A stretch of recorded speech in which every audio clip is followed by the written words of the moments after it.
Mumtaz will join us on here with her thoughts about والدین اور اساتذہ کی کم ہوتی عزت اور معاشرے میں ان کا کردار. Please give big hand for them. وَنُسَلِّمُ عَلَى رَسُولِهِ الْكَرِيمِ اما بعد فاعوذ باللہ من الشیطان الرجیم بسم اللہ الرحمن الرحیم. معزز سامعین، اساتذہ کرام، مہمان گرامی اور طالب علم ہم ساتھیوں، السلام علیکم. آج مجھے اس امان خطابت میں جس موضوع پر اپنے الفاظ کا اخراج عقیدت پیش کرنے کا موقع ملا وہ ہے موجودہ دور میں استاد اور والدین کا کردار اور ان کی کم ہوتی عزت. معزز سامعین، رہبر بھی ہے ہمدم بھی ہے غمخوار ہمارے، رہبر بھی ہے ہمدم بھی ہے غمخوار ہمارے، استاد یہ قوموں کے ہیں مامار ہمارے. معزز سامعین، میں اپنی تقریر کا آغاز اس شعر سے کرتی ہوں.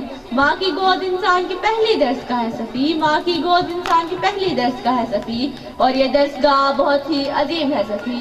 معزز سامعین، استاد اور والدین یہ دو کردار پوری قوم کی عزت، ترقی اور کامیابی کے ذمہ دار ہیں. والدین جو بچے کو اس دنیا میں لے کر آتے ہیں، ماں کی گود جو انسان کی پہلی درسگاہ ہے، پھر اس درسگاہ کے بعد انسان استاد کی درسگاہ میں آتا ہے.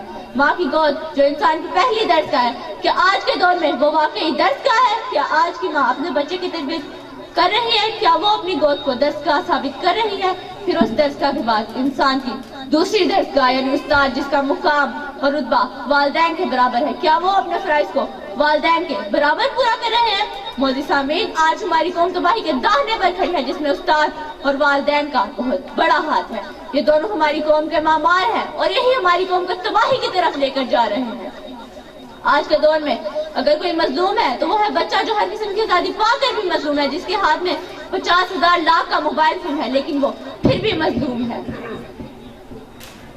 معزز سامعین، بچہ گوگل اور فیس بک سے رہنمائی حاصل کر رہا ہے تو استاد اور والدین کس لیے ہیں؟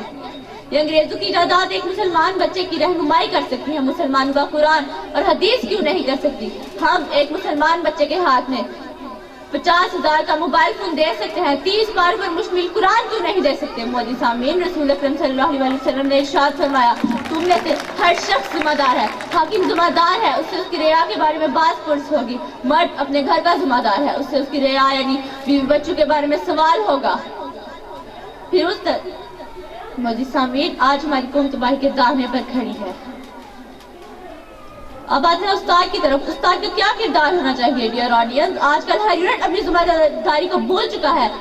استاد اس معاشرے میں ٹوٹلی اپنی قدر و منزلت کھو چکا ہے. استاد کی کوئی ویلیو اور ورتھ ہے ہی نہیں. خاص کر کے اسلامی جمہوریہ پاکستان میں جن کا دین کہتا ہے استاد ہونا پیغمبروں کا پیشہ ہے. کیا آج کا استاد اپنے دین کا مطلب سمجھ رہا ہے؟ کیا وہ اپنے پیشے کے ساتھ انصاف کر رہا ہے؟ نہیں جناب والا، بالکل بھی نہیں. اس سے پچھلے ویڈیو کی تعریف ہے. پہلے دور میں استاد کو روحانی باپ سمجھا جاتا تھا. بوائے اور اب جسے ہم اپنا آئیڈیل مسکن سمجھتے ہیں، اس میں استاد کو وزیروں کے برابر عزت دی جاتی ہے. جب وہاں کی عدالتیں سنتی ہیں کہ کٹہرے میں استاد کھڑا ہے تو جج سب کو کھڑے ہونے کا حکم دیتا ہے. ہز ہائنرس، یہ سب مسلمانوں کے اسلاف ہے. اگر ہمارے معاشرے میں دیکھا جائے تو میں افسوس کے ساتھ کہتی ہوں کہ استاد سے حقیر کسی بھی معاشرے کا کوئی ملازم ہے ہی نہیں. جناب والا، والدین کا رویہ استاد کے متعلق بہت مایوس کن ہے. والدین اپنے بچوں کے سامنے استاد کی خامیاں ڈسکس کرتے ہیں، استاد کو برا بلا کہتے ہیں، استاد کی شکایات لگاتے ہیں. اور بچوں نے اپنے والدین سے سیکھنا ہے کہ ہم نے اس بندے کی کتنی عزت کرنی ہے، چاہے وہ استاد ہے یا کوئی فیملی ممبر. خدارا استاد کو اتنا ڈی گریڈ نہ کریں، وہ آپ کے بچے کو سکھاتا ہے، چاہے آپ فیس دے کر ہی کیوں نہ اپنے بچے کو پڑھا رہے ہیں. آپ استاد کا یہ احسان ہرگز نہیں چکا سکتے. معزز سامعین، استاد اور والدین کل کو ان دونوں کو اللہ کے سامنے اس معاملے میں روبرو ہونا ہے. ہم مسلمان جن کے اعلیٰ پیکر اور نمونہ حضور اکرم صلی اللہ علیہ وسلم ہے، آج ان کے بچوں کی آئیڈل سیدھو موسیوالا، بی پروکس اور یویا ہنی سنگھ کیوں ہے؟ ذرا سوچئے ہم کس کنارے پر کھڑے ہیں. شکریہ.